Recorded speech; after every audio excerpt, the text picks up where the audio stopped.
I'm ostracized and traumatized by everything I'm not alright. I'm lost inside, and anything I say you better listen up closely. Mostly, I'm the one and only. Bring it home slowly. Hand your boy the trophy. Patience is holy moly. I got him hating on me like Michael. Yo, konnichiwa. Di video kali ini Mimin mau ngelanjutin light novel volume 23 Tensei Shitara Slam Dataken. Buat teman-teman yang belum nonton video sebelumnya, Mimin saranin buat nonton dulu supaya kalian tuh nggak kebingungan sama alur ceritanya. Tapi buat kalian semua yang mau Mimin lebih rajin uploadnya, jangan lupa tinggalin subscribe, like, dan komentar sebagai bentuk apresiasi dari kalian, karena semakin rame interaksi dalam video ini udah pasti bakalan bikin Mimin jadi semakin rajin upload juga. Jadi jangan lupa komentar meskipun itu cuma emoticon. Mimin juga mohon maaf kalau pembawaan Mimin kerasa lebih beda daripada biasanya, soalnya Mimin lagi kurang fit dan suaranya sebenarnya lagi hilang-hilang. Yaudah nggak usah lama-lama, langsung aja yuk gas videonya.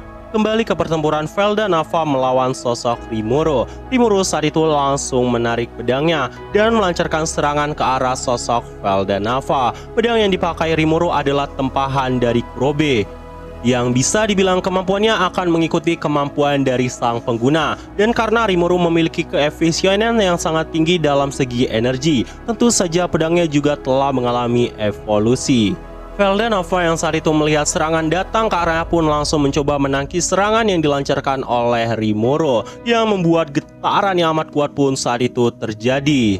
Dan sesuatu yang mengejutkan terjadi. Pedang Velda Nava saat itu juga langsung terbelah, seolah itu hanyalah mentega cair. Melihat kejadian itu, sosok Velda Nava pun sangat terkejut karena ada senjata yang bahkan melebihi kemampuan dari senjatanya. Untungnya Velda Nava saat itu langsung bereaksi dengan menggunakan teleportasi instan untuk menghindari serangan yang dilancarkan oleh sosok Rimuru. Karena alasan itu, serangan dari Rimuru pun gagal mengenainya.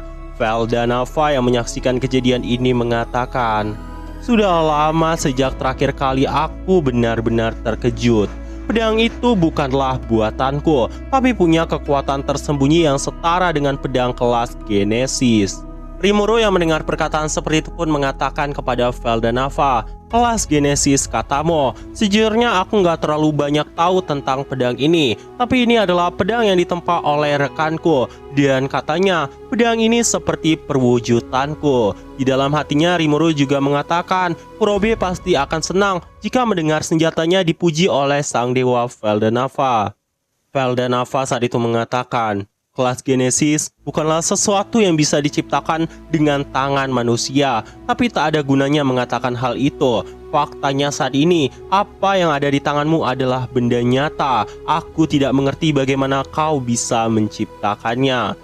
Kalau begitu, aku akan menggunakan pedang sejatiku untuk melawan pedangmu," ucapnya kepada Rimuru. Saat itu Velda Nava pun langsung mengaktifkan sebuah sihir dengan sangat kuat yang memunculkan sebuah percikan dimensi tepat di tangan kanan Velda Nava. Pedang ilahi sang dewa Velda Nava saat itu juga kembali.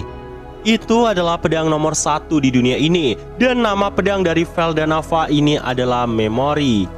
Tiba-tiba, aura intimidasi yang sangat kuat yang sebanding dengan sosok True Dragon saat itu memancar dari energi pedangnya, yang membuat Rimuru saat itu panik dengan mengatakan, "Apakah senjata itulah yang kali ini bakal mematahkan pedangku?" Dan sebelum pertarungan terjadi, entah kenapa Velda Nava malah banyak bacot dan sempet-sempetnya nanya sama Rimuru, "Jadi apa nama pedangmu itu?" Rimuru yang ngedengar kata-kata itu pun ngerasa bingung.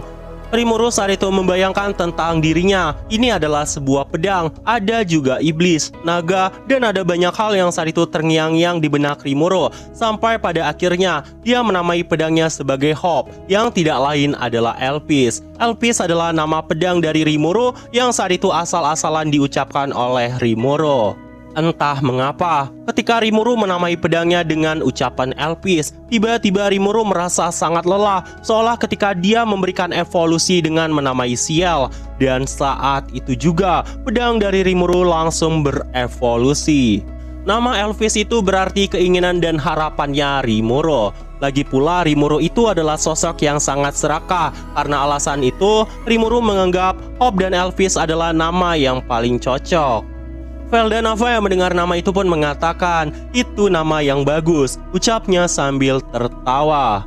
Dan beberapa saat setelah kejadian itu, Feldanava dan Rimuru pun beradu pedang satu sama lain. Getaran yang amat kuat pun saat itu terjadi, baik antara kemampuan sang dewa Feldanava ataupun Rimuru saat itu tidak mendekati kekurangan sedikit pun. Rimuru saat itu juga langsung mengatakan kepada semua orang untuk segera menyingkir dari area medan pertempuran ini, dan dibantu dengan Ruminas yang segera mengevakuasikan semua orang. Karena jika seandainya mereka terkena dampak dari energinya aja, tubuh mereka bakalan langsung meledak saat itu juga.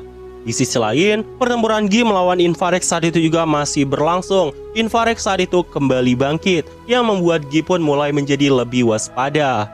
Bahkan gerbang surgawi yang harusnya dilindungi oleh mereka saat ini telah runtuh. Itu adalah dampak kekuatan dari Gi dan juga sosok Infarex. Gi saat itu juga memaksa Veldora dan Milim agar melepaskan kekuatannya. Sedangkan Milim saat itu ngungkapin sebenarnya dia nggak bermalas-malasan. Bahkan Milim merasa kecewa karena dia nggak bisa menggunakan kekuatan dari skill Ultimate Wrathful King Satanael miliknya.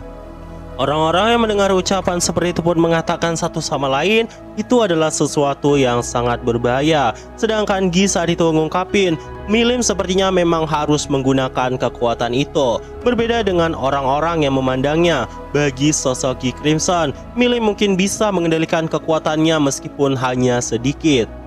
Bahkan Gi saat itu mengatakan kepada Milim, "Lepaskan saja skill ultimate-mu itu. Bahkan jika seandainya kau lepas kendali lagi, maka aku berjanji akan menghentikanmu. Kami semua tidak akan tinggal diam." Gi saat itu menaruh harapan besar kepada Milim. Karena alasan itu, Milim jadi termotivasi dan mengatakan, "Aku akan berusaha sebisa mungkin untuk tidak lepas kendali. Tapi kalau aku gagal, aku serahkan sisanya kepadamu, Gi," ucapnya kepada Gi Crimson. Milim saat itu juga langsung mengaktifkan skill Ultimate Wrathful King Satanael miliknya.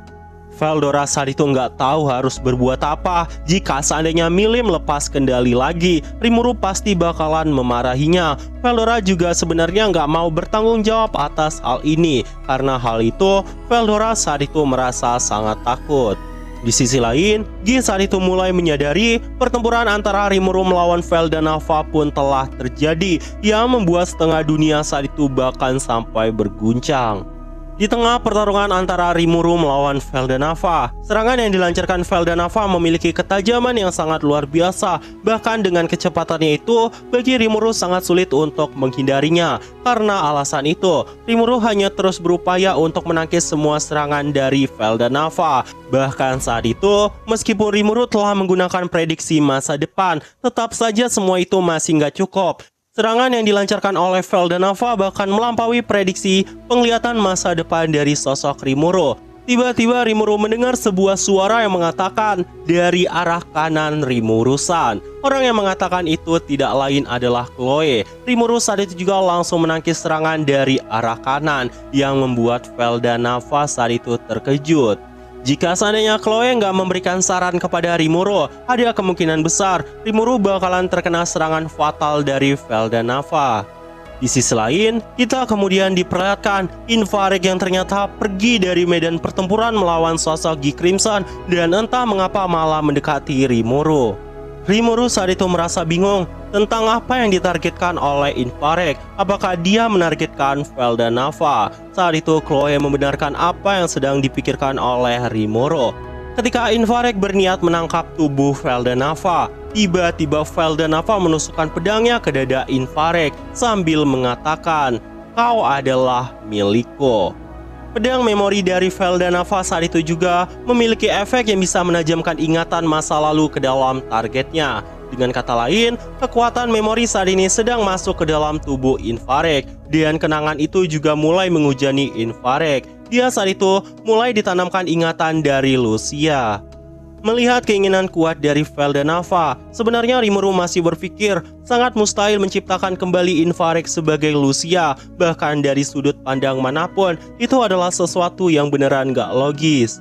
Bahkan Gi Crimson saat itu mengatakan, hal yang kau lakukan itu tidak akan pernah bisa, itu hanyalah tindakan idiot. Velzar dan Veldora yang mendengar ucapan seperti itu juga membenarkannya dan mengatakan kepada Veldanava, itulah yang membuatmu menjadi semakin memalukan saudaraku.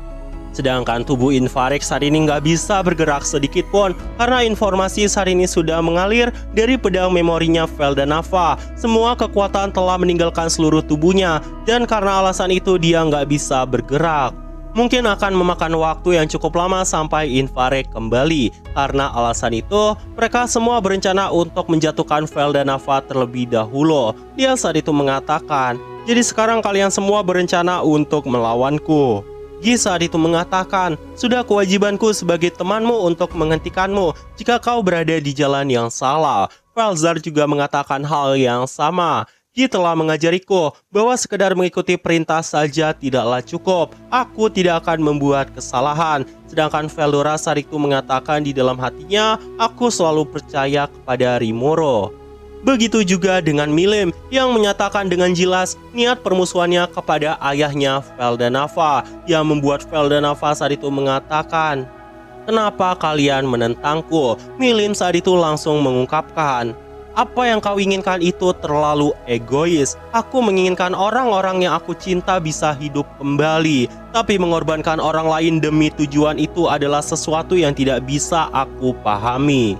Mereka semua mencoba menyadarkan Veldanava tentang tujuannya menciptakan sebuah dunia yang sangat indah. Apakah semua itu hanyalah sebuah kebohongan? Apa yang dikatakan oleh Veldanava dahulu, mengapa dia bisa menjadi seperti ini?